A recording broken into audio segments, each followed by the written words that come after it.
மீட்பரும் இரட்சகருமாகிய இயேசு கிறிஸ்துவின் இனிய நாமத்திலே உங்களுக்கு என் வாழ்த்துதலை சொல்கிறேன். கர்த்தராகிய இயேசு கிறிஸ்து சிலுவையில் சொன்ன ஒவ்வொரு வார்த்தையும் ஒவ்வொரு பாடத்தை நமக்கு கற்றுக் கொடுக்கிறதா இருக்கிறது. யாரெல்லாம் இதை ஆழ்ந்து தியானிக்கிறார்களோ அவர்கள் எல்லாரும் இயேசுவின் அன்பையும் தேவன் கொடுக்கிற ரட்சிப்பையும் பெற்றுக்கொள்வார்கள் என்பதில் சந்தேகமே இல்லை. இந்த நாளிலே ஆண்டவர் சிலுவையில் பேசினதான இரண்டாவது வார்த்தையை குறித்து தியானிக்க கர்த்தர் நமக்கு கிருபை தருவாராக. இரண்டாவது வார்த்தை மனம் திரும்புதல். லூக்கா எழுதின சுவிசேஷம் 23ஆம் அதிகாரம் 43வது வசனத்திலே இயேசு அவனை நோக்கி, இன்றைக்கு நீ என்னுடனே கூட பரதேசில் இருப்பாய் என்று மெய்யாகவே உனக்கு சொல்கிறேன் என்றார். ஆண்டவர் யாரை பரலோக ராஜ்யத்துக்கு அழைத்து செல்கிறார்? பல வருடங்களாக பாவம் செய்து கொண்டிருந்து நிமித்தம் உலகத்தால் குற்றவாளியாக மாற்றப்பட்ட கள்ளனையே.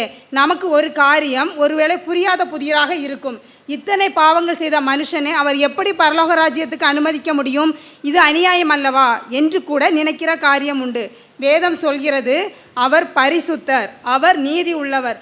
இந்த மனுஷனுக்காகவும் இயேசு, அதாவது அவன் செய்த பாவத்தையும் தான் தன் மீது ஏற்றுக்கொண்டார் என்பதை நாம் மறந்து போக வேண்டாம், மறந்து போகக்கூடாது.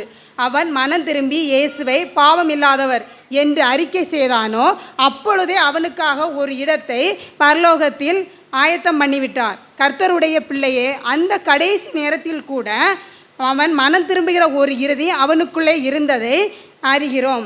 அறிந்தபடியினாலே அவன் சொல்கிறான் ஆண்டவரை பார்த்து, இவர் பரிசுத்தர். அந்த கடைசி நேரத்தில் கூட தன்னுடைய நிலைமையை உணர்ந்து இயேசு எப்படிப்பட்டவர் என்பதை அறிந்து பயந்து அவரிடத்தில் சொல்கிறான், அவரிடத்தில் கேட்கிறான். கேட்கும் பொழுதுதான் அவர் சொல்கிறார், இன்றைக்கு நீ என்னுடனே கூட பரதேசில் இருப்பாய் என்று. இந்த மனம் திரும்புதல் அவனுக்குள் என்ன மாற்றத்தை கொண்டு வந்தது என்று சொல்லி பார்க்கும்போது தேவனுக்கு பயப்படுகிற ஒரு பயத்தை கொண்டு வந்தது. எப்படி என்றால், மற்றவன் அவனை நோக்கி, நீ இந்த ஆக்கினைக்கு உட்பட்ட இருந்தும் தேவனுக்கு பயப்படுகிறதில்லையோ? நாமோ நியாயப்படி தண்டிக்கப்படுகிறோம், நாம் நடப்பித்தவைகளுக்கு தக்க பலனை அடைகிறோம். இவரோ தகாத ஒன்றையும் நடப்பிக்கவில்லை என்று அவனை கடிந்து கொள்கிறதை லூக்கா எழுதின சுவிசேஷம் 23ஆம் அதிகாரம் 40-41 வசனங்களிலே பார்க்கிறோம். இதுதான் உண்மையான மனம் திரும்புதல். இந்த மனம் திரும்புதல் தான் அவனுக்கு தேவனை குறித்ததான ஒரு வெளிப்பாட்டை கொண்டு வந்தது.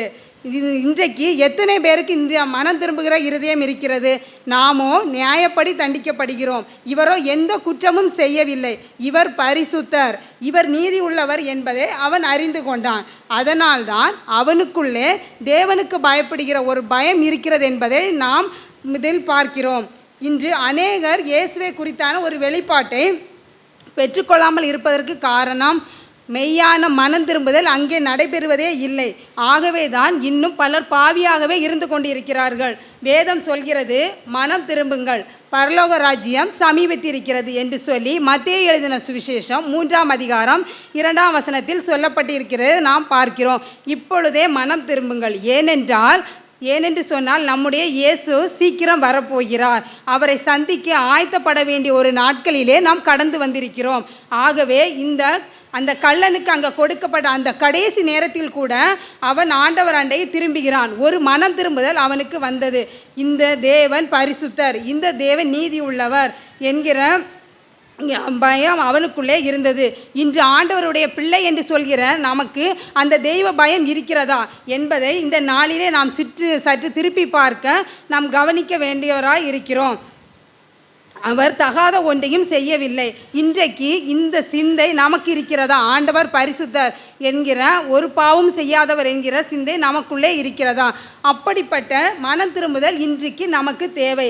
அந்த கள்ளனை போல நமக்கு இப்போ தருணங்கள் கொடுக்கப்பட்டு இருக்கிறது. கள்ளனுக்கு தருணங்கள் கொடுக்கப்படவில்லை, கடைசி நேரம். ஆனால் இன்றைக்கு நமக்கு நிறைய தருணங்கள் கொடுக்கப்பட்டு இருக்கிறது. இயேசு சீக்கிரம் வரப்போகிறார். அவருக்குரியவர்களை அவர் அழைத்து கொண்டு போக சீக்கிரம் வரப்போகிறார். ஆனால் இயேசுவை சந்திக்க இந்நாட்களிலே நாம் ஆயத்தப்படுவோம், தருணங்களை பயன்படுத்தி கொள்வோம். மாரநாதா, இயேசு சீக்கிரம் வருகிறார். இயேசுவை சந்திக்கிறதற்கு தேவ பிள்ளைகளே, மனம் திரும்பாதவர்களே, இந்நாளிலே இயேசுவுக்கு நேராக நம் இருதயத்தை திருப்புவோம். ஆண்டவர் சீக்கிரம் வருகிறார். அவர் ஒரு கூட்டத்தை பரிசுத்தப்படுத்தி அந்த பரிசுத்தமாக்கப்பட்ட குடும்பத்தை தன்னுடன் வைத்துக்கொள்ள எடுத்துக்கொண்டு போக வரப்போகிறார். ஆகவே அவரை சந்திக்க ஆயத்தப்படுவோம். காலத்தை பிரயோஜனப்படுத்திக் கொள்வோம், நாட்களை பிரயோஜனப்படுத்திக் கொள்வோம். உங்கள் நாட்கள் நீடித்து இருப்பதற்கு, இயேசுவோடு உங்கள் நாட்கள் கூட வாழ்வதற்கு இன்றைக்கு ஒரு மனம் திரும்புதல் தேவை. அதை கொடுக்கிற இயேசு உங்கள் அருகிலே இருக்கிற அவரை பற்றி கொள்வோம், அவருக்காக வாழ விட்டு கொடுப்போம். அவர் உங்கள் வாழ்க்கையிலே மகிமையானவைகளை செய்வார்.